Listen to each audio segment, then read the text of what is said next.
Most estate agents don't own a business, they own a job. Over time, it becomes a trap.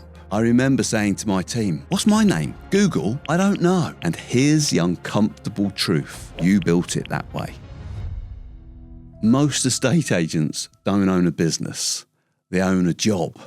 And usually it's a very demanding one because everything runs through them. Every decision, every problem, every deal. And for a while, that works because you're good, you're experienced, you can hold it all together. But over time, it becomes a trap. You can't step away, you can't switch off, and the business can't grow beyond you. And here's the uncomfortable truth. You built it that way. Not intentionally, through habit, through stepping in, fixing problems, answering every question, being the person everyone relies on. I know because I used to do it myself. I remember saying to my team, "What's my name? Google? I don't know. Go and find out." I thought I was being efficient. What I was actually doing was creating dependency because every time you step in, you teach the team not to think for themselves.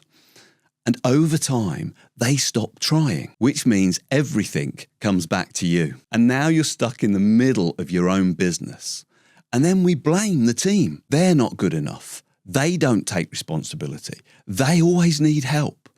But the truth is, we trained them that way. I saw this with a colleague of mine years ago. He wanted desperately to be liked, wanted to be popular. So he let things go by, didn't address issues, didn't hold standards, until eventually he would snap and went from being relaxed and easygoing to shouting. And the team didn't see leadership. What they saw was inconsistency. One minute it was laughs and jokes, and the next minute it was anger. And they didn't know which version they were going to get. So they stopped trusting the environment. And when that happens, performance drops because people don't know where they stand. This is where structure matters. Real structure. Not corporate nonsense, not documents that sit in a drawer, structure that actually gets used, clear job roles. When I ask business owners what their team does, I get one version. When I ask the team, I get a completely different one. And that's a real problem. Expectation without clarity, which leads to frustration on both sides. Then you layer in procedures, not complicated manuals, simple, clear ways of doing things. So people don't have to guess. So the business doesn't rely on memory. So that all-important thing, consistency, becomes normal. Then there's KPIs. Not targets to beat people with, but feedback. So a team member can look at their own day and know if it was a good day or not, without waiting to be told. Then meeting structures. Morning meetings, setting the tone, setting the focus.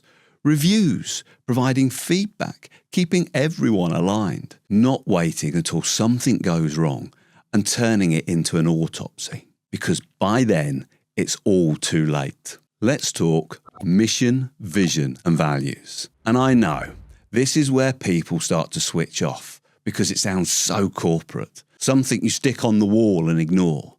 But when it's done properly, it changes everything because it gives direction. For me, it's about providing your team, your staff, with the guide rails of how to operate. When everyone is pulling in the same direction, the business moves faster, feels easier, feels more aligned. Without it, everyone pulls in different directions, and it feels like herding cats. Now, a favourite subject of mine, recruitment. Everyone says they've got a people problem.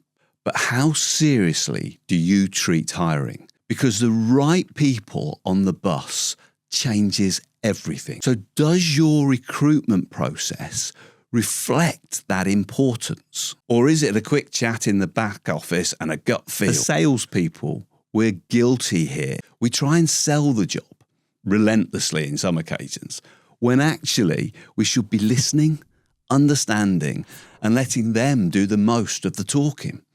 because a bad hire will cost you far more than taking your time to get it right. Straight after recruitment, hopefully you bump into the induction process. What does that look like in your business? Because I remember when my son started working with Raymond Blanc, he didn't sit him down in a room with a manual or a contract. He walked him through the gardens. He showed him the produce.